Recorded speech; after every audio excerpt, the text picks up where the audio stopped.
We spend a lot of time talking about how guns work on this channel, discussing the physics behind different actions and the reasons you might use certain firearms. But it's worth remembering that the bullet leaving the barrel of a $2,000 competition Glock and a $99 Recession Ruger, if they have the same length and twist, they fly through the air the same way.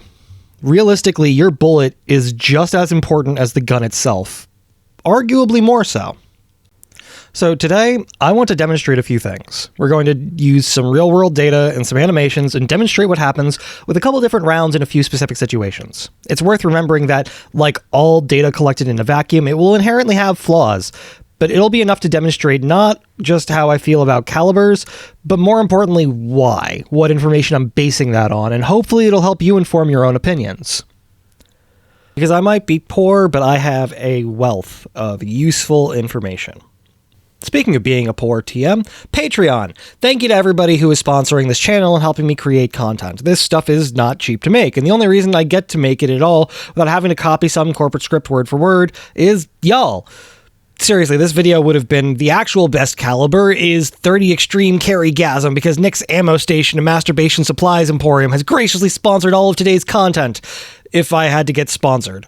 The main reason it's not that is because I have folks who support me directly. So, thank you.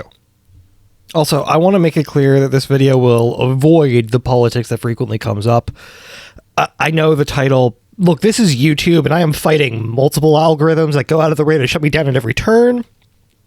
I need to be loud and grab attention. This one is definitely going to be a lighter take on some heavy info, so if you're dealing with trauma around shootings, either in your life specifically or more broadly in your community and in the world around you, maybe skip this one, and maybe take some space for yourself today if you can. World's wild. Be kind to yourself. Bodies are fucking weird. They're multiple systems that add up to one system of sorts. It's really easy to fall into the trap of thinking of a person as one thing, when in fact, people contain full-on contradictions in themselves. Not only are we made up of a bunch of different complex systems, some of those systems regularly cause weird problems for other systems, or exist in such a way that they cannot survive while the other system is active. Fleshy sack, be ashamed of yours. Human beings are largely fluid. Your body is somewhere between 52 and 64% water, depending on a whole bunch of factors. You can think of bodies as a sack of sticky fluids. That said, those sacks can become hard and almost rock-like in some circumstances. Nerves are kind of like an advanced electrical cable sending complex, layered, detailed analog signals to your brain from various sensory organs in your body. Take your hand, extend your fingers out, and physically press into any part of your body. There are two electrical signals going back to your brain, the one from the finger and the one from where you pressed, giving you tactile feedback. Nerves can suffer two types of damage. Temporary disabling, where something prevents the nerve from sending part or all of its signal, but the nerve itself has not disconnected, or physical damage, which is essentially unrepairable without complex surgery. It's worth knowing that you can have issues with your nerves that can get fixed without surgery, but those issues are not the nerves themselves as much as other factors preventing the functioning nerve from functioning. Real quick, I want to touch on existential philosophy, epiphenomenalism, double aspect theory, and psychophysical parallelism. And since every single word in that sentence deserves its own master's thesis, and I'm sure most people's eyes have glazed over by now, penis, penis, penis, butt, cum blaster, dinosaur fucking Ruth Bader Ginsburg. Everybody back? Okay, so you exist. You're sitting there thinking, and Descartes, one of the big ethical philosophers, said that means definitively you exist, which you've heard in Latin before, cogito ergo sum, but was actually originally in French. Je pense, donc je suis. So you exist, good for you. However, there's a layer of abstraction there we're constantly ignoring. Think for a moment. In fact, imagine a non-existent puppy. Create one in your mind. Where does that puppy exist? Is that thought physically manifest in our brain somewhere? There are multiple theories around the difference between the mind and the brain, and while some of it has some science backing it, we are nowhere near able to have a clean answer for the difference between the two. What is the difference between the mind and the brain is one of the core questions of philosophy, and where the answer lands for you has as much to do with your understanding of the science in question as your religious beliefs, personal experiences, and psychological perspective, reducing very, very broad concepts and ideas meant to help answer one of the core questions of life down to some very simple sentences. Epiphenomenalism argues that the brain affects the mind, but the mind cannot affect the brain. The idea is that the psychological impacts from the brain can be seen on our mind, but your mind is a separate thing that won't affect the brain in the same way. By this model, there is no physical place in the brain where the puppy exists. Psychophysical parallelism says the two exist in parallel, but there is no direct connection between them. This says there is a body and a mind, and physical experiences happen to both at the same time. Fun fact, Descartes was a sort of parallelist who believed the mind and the body interacted through the peritoneal gland, which is in and of itself its own pile of fucking weirdness that I'm not going to get into today.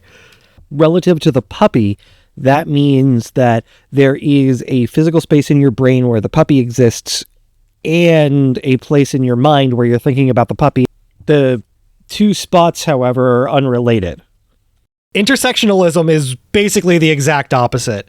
The mind exists, the brain exists, the one is hard mapped and wired onto the other, and changes in one will directly result in changes in the other. In short, if we knew enough, we could point to exactly where the thought of the puppy is.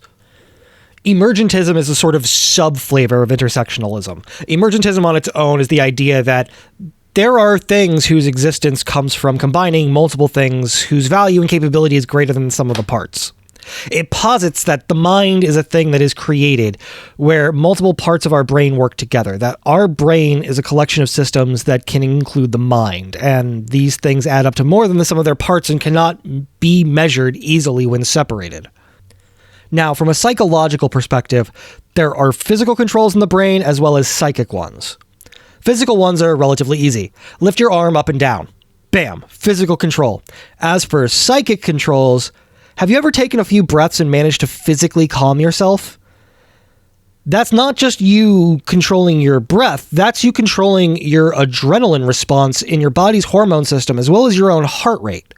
You didn't press a button in your brain to do it, but you were able to manipulate your body through thinking about its manipulation. And importantly, it's worth noting that even though we don't have clear answers about the mind-body divide, we do have scientific answers on where the parts of the brain that control heart rate, breathing, and basic functions exist. It's worth noting that your brain is not just the big lump at the top. The brain is best thought of as a hardwired extension of the brain stem, which is both the core of the brain and the top of the spine. And we do know that the closer to that core, the more central the bits are to your existence. We don't even have close to a perfect map of the brain, but what we have thoroughly mapped is the biomechanical controls. The cerebellum up here has all the high-minded, where are we going for lunch, why do we lunch type questions. Exactly how is debated even among brain scientists, and to be clear, I am very much not a brain scientist, I'm a raccoon on the internet. The hindbrain, that's where the, hey heart, you need to be beating thoughts go. You know how you can breathe without thinking about it right up until you think about it? That's the hindbrain. Also, sorry for anyone now having to think about it. One last thing in this chapter. Oxygen. Precious, precious oxygen. Your body runs off an oxygen exchange system. You take oxygen out from the air when you breathe. Oxygen is flammable for the same reason our bodies use it. It has easily accessible energy from a biochemical standpoint. Your lungs take in oxygen from the air and exchange it for CO2, while your blood takes the oxygen and uses it to make work.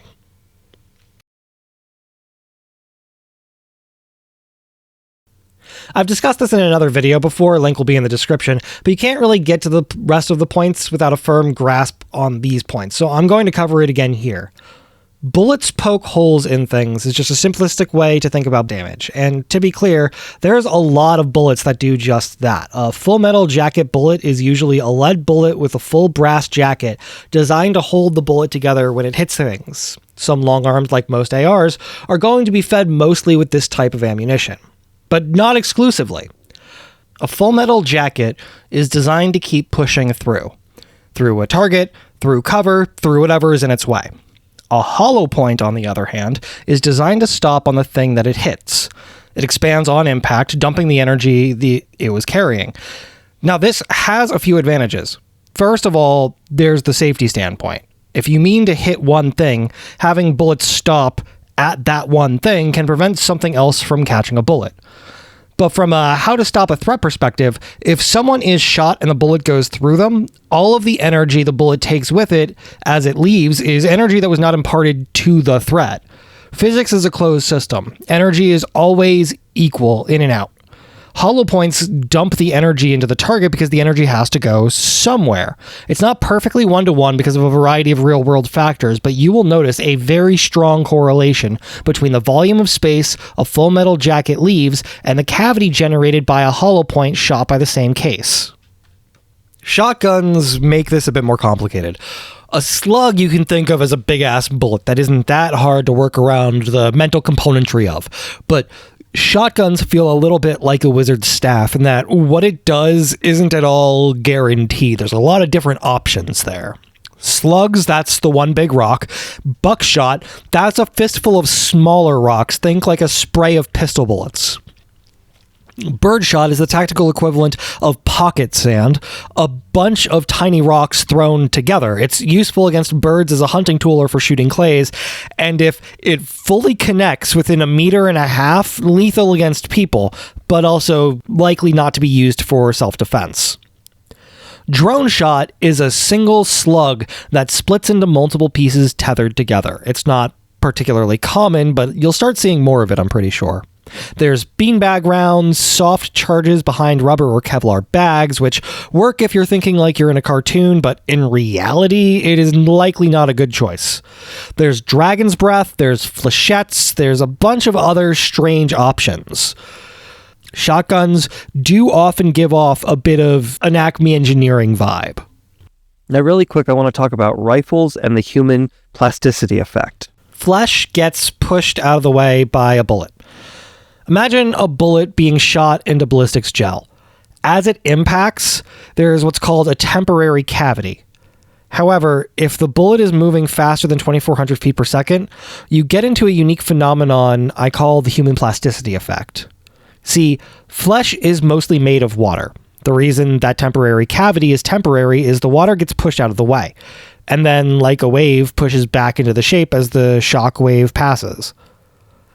However, if the bullet is moving faster than 2,400 feet per second, physics changes a little bit. That bullet is moving so fast that the water in your body rips rather than being pushed back into its original shape.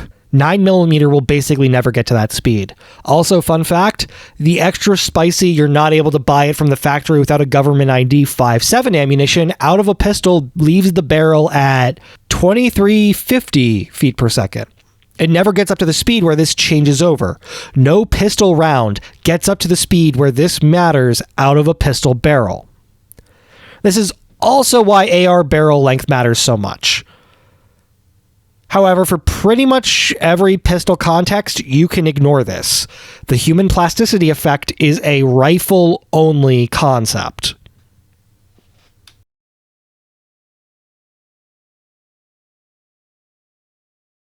So we have discussed how human beings are a single system composed of many smaller separate subsystems.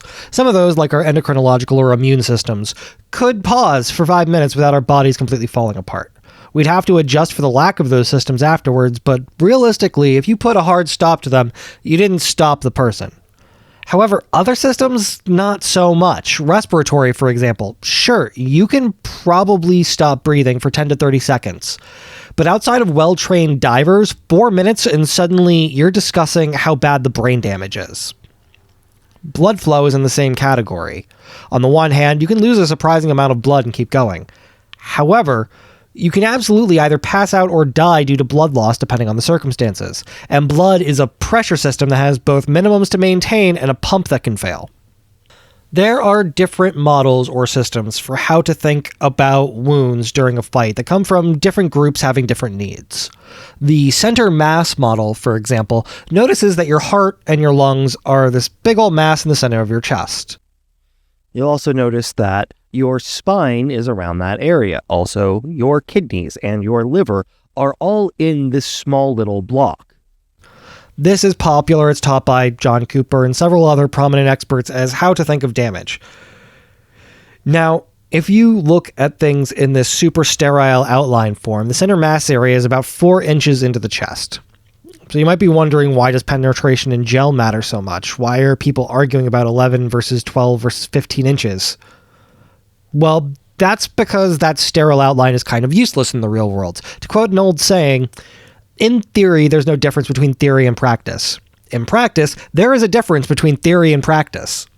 Let's look at that body again, only this time let's look at it with a little less sterility. See, we are not blocks of jello, amazingly enough. The stuff inside of us is various shapes and textures and materials. Our bodies are designed in such a way that there are bones in a cage shape surrounding the lungs and the heart, making penetrating consistently without bullets deflecting, stopping on a spot that shatters and absorbs impact, more complicated. It does have some advantages. This is a person, and this is the area that qualifies as center mass. And frankly, that's a lot easier to hit than the next model we're going to discuss. In a fight, thinking like this means you have the biggest area that can be hitting for effective fire. This school of thought argues that the 3 effective hits over 2 seconds that you can get at this distance is better than the 1 perfectly placed hit you would get with a 3-second buildup in moments where faster responses means lives saved. Getting people to the point that they can consistently get rounds onto a center mass target at most engagement distances is frankly not as difficult as you'd think. That is what is referred to as defensive shooting.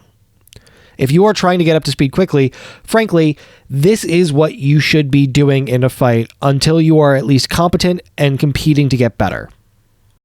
The disadvantages, however, is that, well, the damage idea is not quite 100% true. The central column of the nervous system can be disabling, but you need to hit the core part to do more than paralyze control below the spinal process you disable. Plus, I say this as someone who has struggled with the damage of lung infections during protests and volunteer work. It is absolutely possible to fight with less than perfect respiratory function. In fact, hold your breath for 10 seconds. You can easily prove to yourself that someone losing respiratory function isn't immediately disabled. It takes time for that to disable you. And all of that is skipping past a quirk of human physicality. Your body has a bunch of chest mass, and depending on angle, position, and if something is holding something in front, like, say, a gun, there is likely a bunch of mass between you and the center mass of the target that, yeah, it might not be fun to get shot in, but we're not looking to make a threat not have fun. We're looking to stop it.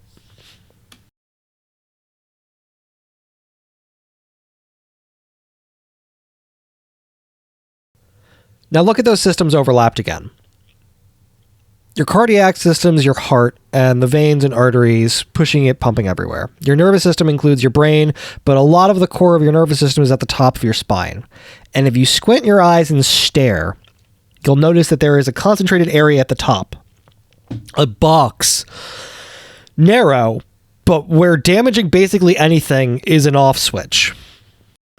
Remember how we just discussed that most systems have at least a short period of time where they can be disabled, but you will continue on afterwards. The only exception to that is the nervous system. If your nervous system is disabled, we have a word for that. It's called being unconscious. If your nervous system stops during a fight, the absolute most you can hope for is it was not disabled in a way it can't recover from in the hospital afterwards. Core componentry of the nervous system being damaged are the fastest way for a bullet to end a threat. This area is densely packed with the things that make someone stop. And because of the nature of hollow points in human plasticity, vis-a-vis rifle rounds, any damage to this area stops a person. Hence, the offbox. It is genuinely a good way to think about defensive shooting if you want to disable a human target with the fewest rounds. If you can shoot that accurately. This is the center mass box, and this is the off box from the same view. Notice how much smaller that area is? There is a reason why competitions have started frequently using the target about this size. The assumption is that each shot is connecting to an off box. Don't get me wrong, your goal should always be push yourself and improve and do better, and you should regularly reassess your current skill level and adapt your thinking to that level of capability. However, and I say this from personal experience, at normal distances of engagement, it is relatively easy to get people to the point that they can consistently hit center mass. it is much harder and starts becoming a more complex skill to get them to consistently hit the offbox at speed. And it's worth checking what you are able to do under pressure and thinking about what you can do while working to improve your skills to where you could be. If you are watching this as some of your early learning about firearms, one, thank you genuinely for putting in effort to make your community safer, but two, you are likely to be better off thinking with the center mass thinking if you get into a fight that involves defending yourself with a gun in even the next few months. Aim for center mass and continue shooting until the threat isn't moving anymore. If you want to get to the point where you can start thinking about the off-box, get involved with your local competition scene. Go shoot. Learn why people are kicking your ass and do that until they aren't kicking your ass. That's going to be it for me, though. Thank you for tuning in. I genuinely do appreciate it. Gigantic shout out to everybody over on my Patreon, in particular Violet Riley and the goddess of all that she encounters, the Goatsy herself, because those are the folks that are in my shout out gang. If you want to get shouted out, come join Patreon. You can also get early access to all of the videos and some Patreon only content as well, including some Q&As and some behind-the-scenes stuff. But that is going to be it. Stay dangerous, y'all. Keep each other safe. And remember, moral doesn't mean legal, and Stonewall was a fucking riot. Peace.